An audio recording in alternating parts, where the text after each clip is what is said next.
Really talk about sex. The stigma Has your parents ever talked to you about sex? Okay, me, my mom has. These young students are not part of the 58% of persons living with HIV who know their status. Like many other Ghanaians, they may not be concerned much about the 77% who receive sustained antiretroviral therapy according to the Ghana AIDS Commission.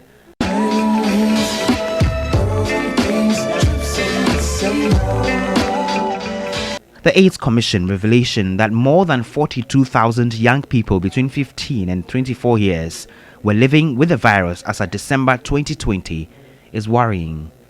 So if our parents are to educate us on sex or the adolescent reproductive health and all that, I think we wouldn't be where we are now. It's very possible that someone around me might have, HIV, but feels very shy or feels afraid of the stigma. They are clear in their minds why these figures continue to soar. One of the days where you're going to have sex with someone, you need to think about it before you do it. But of late, it's normal. That is why you could see that HIV has got into that range. I've never even tried going to the hospital to have such a test. Yes.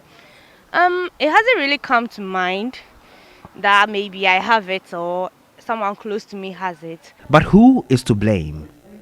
Some people like me or people of my age may think it's normal to have sex, and maybe your friend goes to have it and comes and says, "Oh Charlie, this thing is just fun, why don't you try?"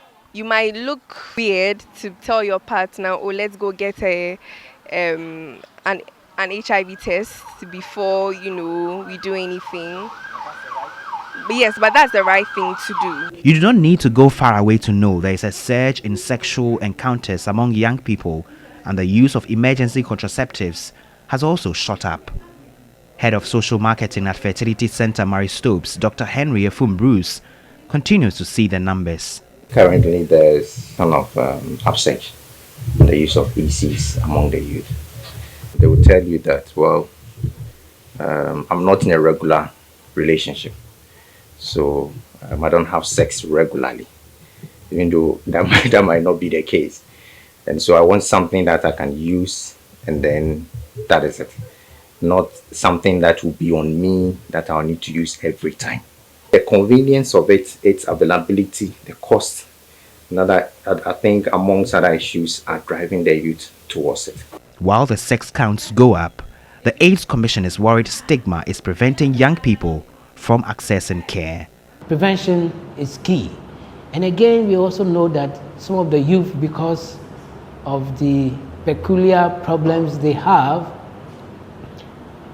even when they are diagnosed as having HIV, are not on treatment because of stigma. Carrying the medications to school, sometimes for those who are positive, taking daily pills becomes a problem.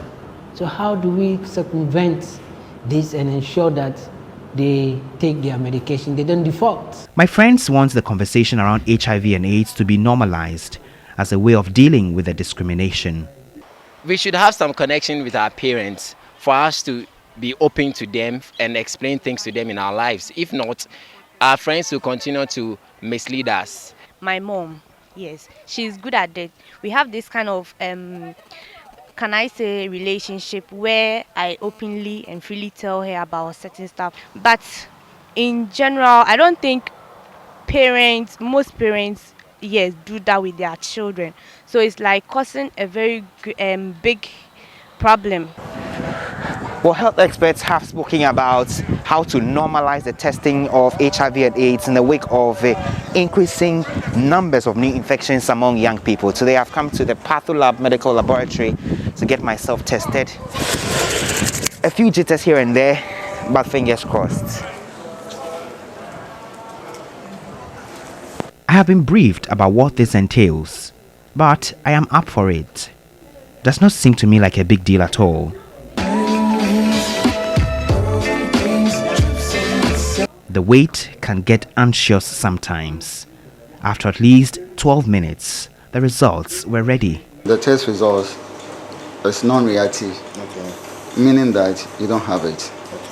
In the event there is an opposite of this result, what would that mean? So in the event there is an opposite of this result, you will see from the result that you will be reactive. And with that, we are not just going to give you just one result like this, reactive. We'd have to do a confirmatory test. That's to confirm what we have seen. So I hope this eases the tension and the apprehension among many of you who are watching. It is not a death sentence.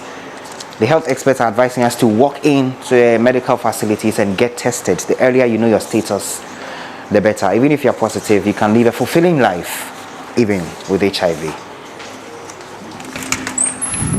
Enjoy life's freedom by knowing your HIV status as we enjoy our freedom from independence.